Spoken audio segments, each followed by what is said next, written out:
ఉషోదయం ప్రేమించు కాపరి ఉషా కిరణాలు ఉదయకాలపు వాక్య ధ్యానమునకు మిమ్మల్ని ఆహ్వానిస్తున్నాం. ప్రార్థన.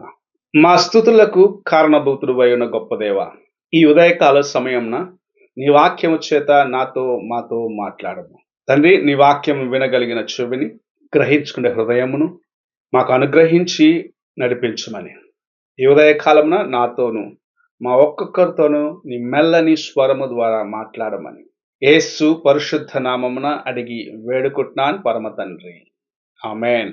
ఈ ఉదయకాలపు వాక్య భాగము తిమోతికి రాసిన 2వ పత్రిక 1వ అధ్యాయము 16 నుండి 18వ వచనం వరకు వాక్య భాగమును చదువుకుందాం. తిమోతికి రాసిన 2వ పత్రిక 1వ అధ్యాయము 16వ వచనము నుండి 18వ వచనం వరకు వాక్య భాగమును చదువుకుందాం.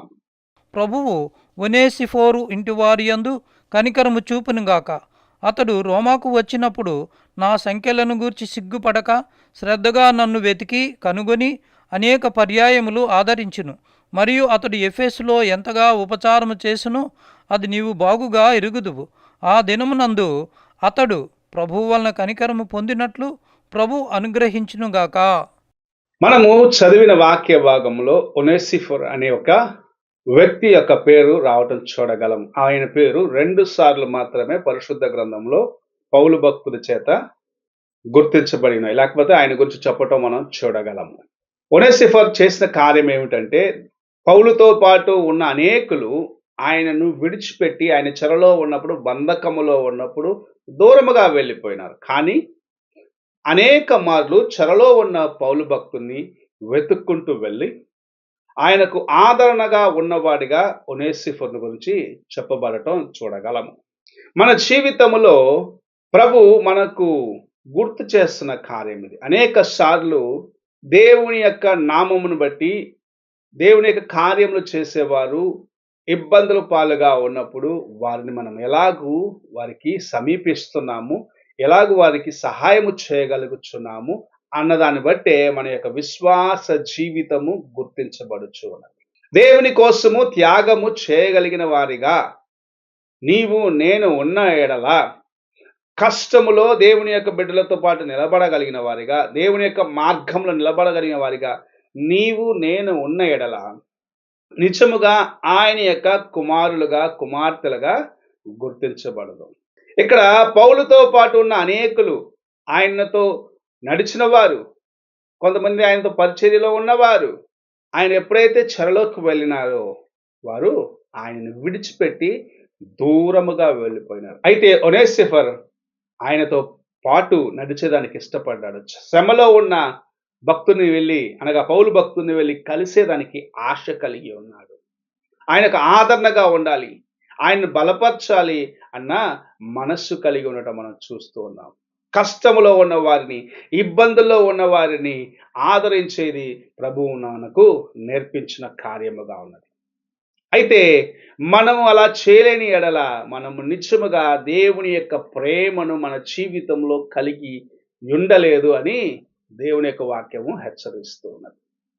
మనము దేవుని యొక్క ప్రేమను కలిగి ఉన్న ఎడల, దేవుని యొక్క మార్గములో నడిచిన ఎడల, ఇతరులకు దేవుని యొక్క కార్యములు చూపించే వారిగా ఉన్న ఎడల, శ్రమలో ఉన్నప్పుడు, వారి యొక్క అవసరతలో ఉన్నప్పుడు వారిని ఆదరించే వారిగా ఉంటాం, వారిని బలపరిచే వారిగా ఉంటాం, వారికి తోడుగా నిలబడేదానికి ప్రయత్నిస్తాం. ఒక ఇంటిలో మరణము సంభవించినప్పుడు అనేకులు ఆ ఇంటికి ఆదరణ చెప్తారు. కారణం ఏమిటంటే ఆ సమయంలో వారికి సహాయము చేయవలసిన బాధ్యత ఉన్నది. అలాగనే కష్టములో ఉన్న ఒక విశ్వాసిని దేవుని యొక్క వాక్యము చేత, దేవుని యొక్క ప్రేమ చేత నీవు ఆదరించినట్లయితే అది ఆయన చేసే సేవకు, ఆయన వెళ్ళే దేవుని కార్యముకు ఎంతో ఉపయోగకరంగా ఉంటుందని గ్రహించుకోవాలి. ఇక్కడ ఒనేసిఫోర్ ఆ కార్యము చేసిన దాన్ని బట్టి, అనగా పౌలుని చెరలో దర్శించి ఆయనను ఆదరించిన వాడిగా, ఆయనను బలపరిచిన వాడిగా, ఆయనకు సహాయముగా ఉన్నవాడిగా ఆయనను గుర్తించిన దాన్ని బట్టే ఆయన పేరుని ఆయన ఇక్కడ తిమోతికి రాసినప్పుడు ఆయన గురించి రాయటం మనం చూస్తూ ఉన్నాం. నీవు నేను కూడా దేవుని యొక్క కార్యంలో ఇలాగూ ఉండాలి అని ప్రభు మనకు నేర్పిస్తూ ఉన్నాడు. కష్టములో అవస్థలో ఉన్నప్పుడు సహాయం చేయకుండా నీవు దూరముగా వెళ్ళిపోయినట్లయితే నీవు దేవుని నామముని అవమాన పాలు చేస్తున్నావు అనేది గుర్తించాలి. అవస్థలో ఉన్న వారికి సహాయం చేయకుండా నేను క్రైస్తవుని అని నీవు చెప్పుకున్న ఎడల నీ క్రియలను బట్టి దేవుని యొక్క నామము అన్యుల మధ్యలో దూషించబడుచున్నది అనేది నీవు గ్రహించుకోవాలి. ఈ ఉదయ కాలమున నీవు అవస్థలో ఉన్న తోటి సహోదరునికి సహాయం చేయగలిగిన వాడిగా, తోటి సహోదరుని ఆదరించగలిగిన వ్యక్తిగా ఉన్నట్లయితే దేవుని ప్రేమను వారికి కనపరచగలవు. ఆయనను దేవుని కొరకు సంపాదించుకొనగలవు. ఆ వ్యక్తిని దేవుని కొరకు ఆదాయము చేయగలవని దేవుని యొక్క వాక్యము సెలవిస్తున్నది. అలా చేసేదానికి ప్రయత్నిస్తావా? ప్రభు నీకు ఒక తరుణమును ఇవ్వాలని ఆశిస్తున్నాడు.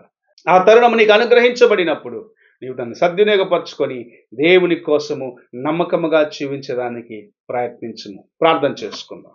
పరిశుద్ధుడు అయిన యేసయ్య, ఈ ఉదయకాల సమయమున ఒనేసిఫర్ యొక్క జీవితమున ఆయన మాకు ముందు ఉంచినావు.